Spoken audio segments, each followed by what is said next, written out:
Apa itu perubahan sosial dan apa yang berubah dalam masyarakat? Menurut Selo Sumarjan, perubahan sosial adalah perubahan yang terjadi pada lembaga-lembaga sosial. Contohnya seperti perubahan kurikulum pada pendidikan, di mana yang awalnya kurikulum KTSP dikembangkan menjadi kurikulum 2013. Dari perubahan tersebut akan memberikan dampak pada guru, siswa, dan proses pembelajaran.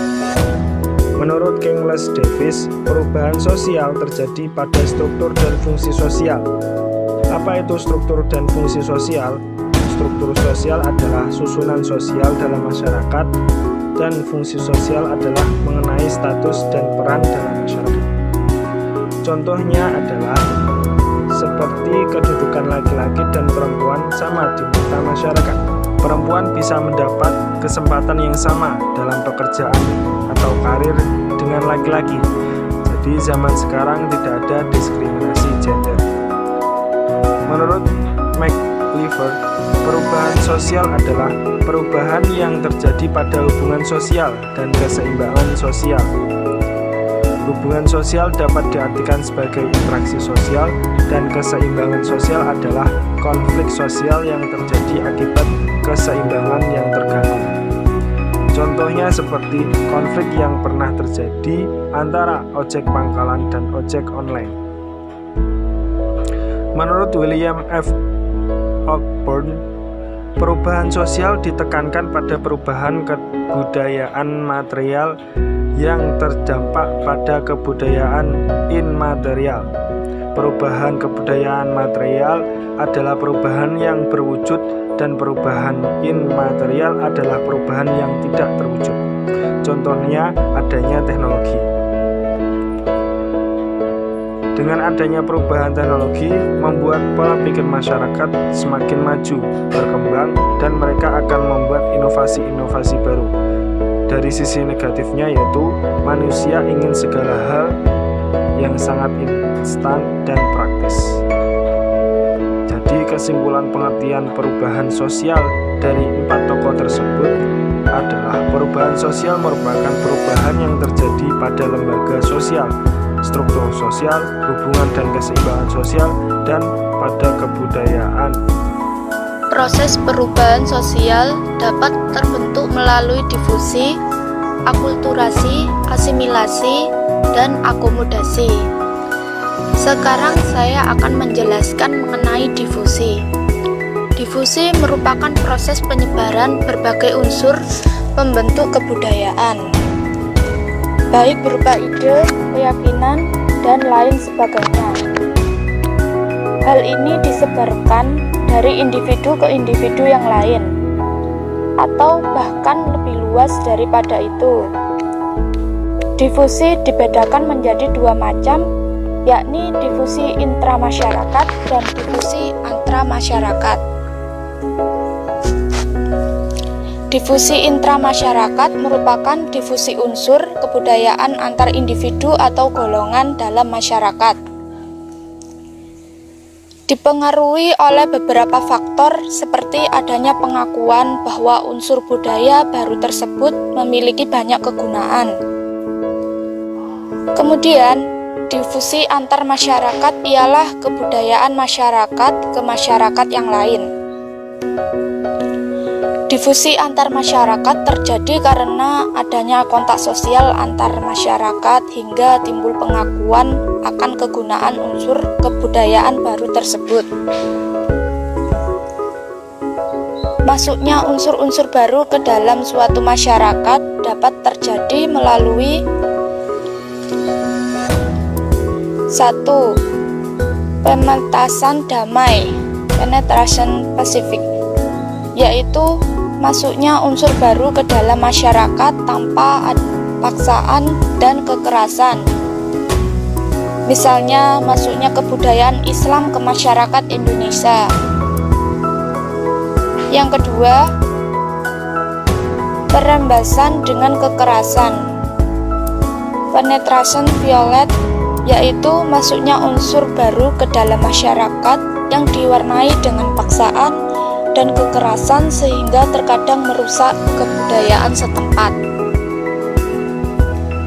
Yang ketiga, simbiotik, yaitu proses masuknya unsur-unsur kebudayaan ke atau dari dalam masyarakat yang hidup berdampingan. Selanjutnya yaitu perubahan sosial abad 21. Kecenderungan kehidupan sosial abad 21. 1. Pertukaran. Yang pertama, cost and reward abad 21 pada upgrade perangkat dan layanan paket internet. Kedua, paket berbayar untuk keseluruhan informasi. Ketiga, internet menjangkau seluruh dunia. Yang keempat, YouTube, Facebook, Instagram, WhatsApp, Twitter, Google Meet, Zoom, Ruang Guru, dan lain-lain adalah layanan berbayar. Namun, kecenderungan media sosial tersebut dapat menyebabkan reduplikasi koran, berita bohong, dan informasi palsu. 2. Ekologi budaya. Pertama, pola hidup manusia abad 21 adalah ketergantungan yang terekam pada cost and reward. Kedua, abad 21 adalah konektivitas dan virtualisasi ruang fisik, biologis, dan digital. Selanjutnya yaitu contoh perubahan sosial abad 21 yang ada di sekitar kita. 1. Dulu komunikasi jarak jauh menggunakan surat menyurat. Tentunya ini sangat merepotkan untuk orang-orang dulu. Selain itu juga memerlukan biaya dan waktu lebih untuk mengirimkan surat, jadi kurang efisien waktu. Sekarang, teknologi makin canggih. Komunikasi jarak jauh bisa lebih mudah, yaitu melalui handphone, laptop, dan lain-lain yang bisa dibawa kemana-mana. Kedua, dulu transportasi hanya terbatas. Jarang sekali yang memiliki kendaraan pribadi. Banyak sekali orang-orang yang memilih jalan kaki untuk menjalani aktivitas. Sekarang, hampir semua orang mempunyai kendaraan pribadi, bahkan lebih dari satu. Perkembangan masyarakat pada abad 21 menciptakan perubahan yang amat besar, apalagi di negara-negara berkembang dan miskin, yang menyebabkan gaya hidup yang kontroversial.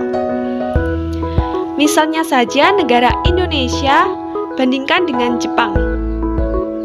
Indonesia adalah negara berkembang. Ketika mendapat perkembangan teknologi berupa kecanggihan kendaraan, hampir semua orang pergi untuk beraktivitas menggunakan kendaraan bermotor. Bandingkan saja dengan negara Jepang yang merupakan negara maju. Negara tersebut tidak terlalu menggunakan kendaraan bermotor. Masih banyak dari mereka yang mau berjalan kaki, sehingga kualitas udara di Jepang lebih bersih daripada negara Indonesia. Ketiga, dulu masyarakat berbelanja di pasar tradisional. Sekarang lebih memilih berbelanja di pasar modern, misal supermarket, Alfamart, Indomart, dan mall. Dan juga kebiasaan berbelanja di online shop. Perubahan sosial mengakibatkan gaya hidup masyarakat semakin konsumtif. Budaya konsumerisme ini akan terus-menerus berkembang di masyarakat, kecuali jika mereka mempunyai tingkat intelektual dan mentalisme yang baik, karena mereka tidak mudah terpengaruh gaya hidup yang ekstrim pada abad 21. Keempat, dulu proses pembelajaran hanya bisa dilakukan dengan tatap muka langsung. Sekarang, pembelajaran bisa dilakukan dengan virtual class. Hal ini diakibatkan karena perkembangan teknologi yang makin pesat dan membawa dampak positif bagi dunia pendidikan. Kelima, sistem pembelajaran dulu dibanding sekarang. Bisa dilihat di tabel, sebelum abad 21, suasana persaingan. Setelah abad 21, suasana kerjasama.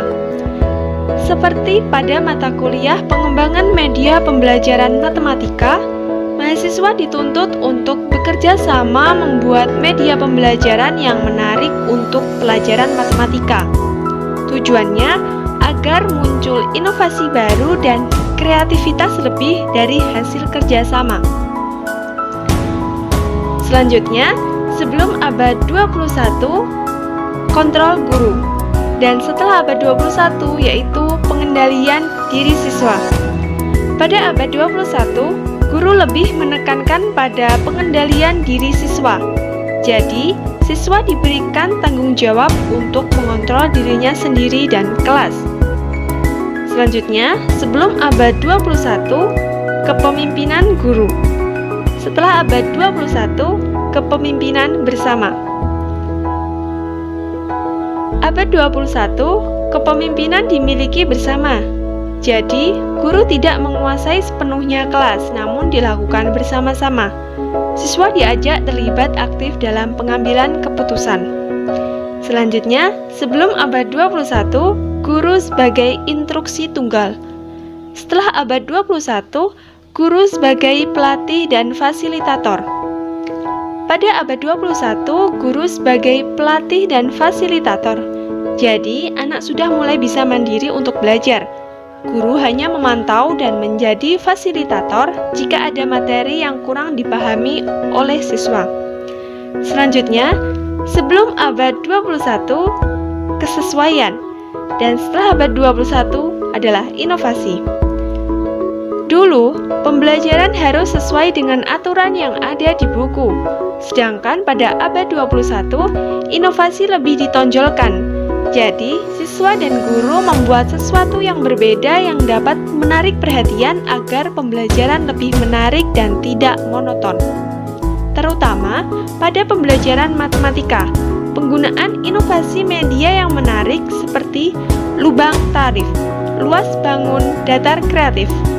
Media ini merupakan sebuah inovasi dalam pembelajaran di mana fungsinya untuk menghitung luas bangun datar materi kelas 7 SMP.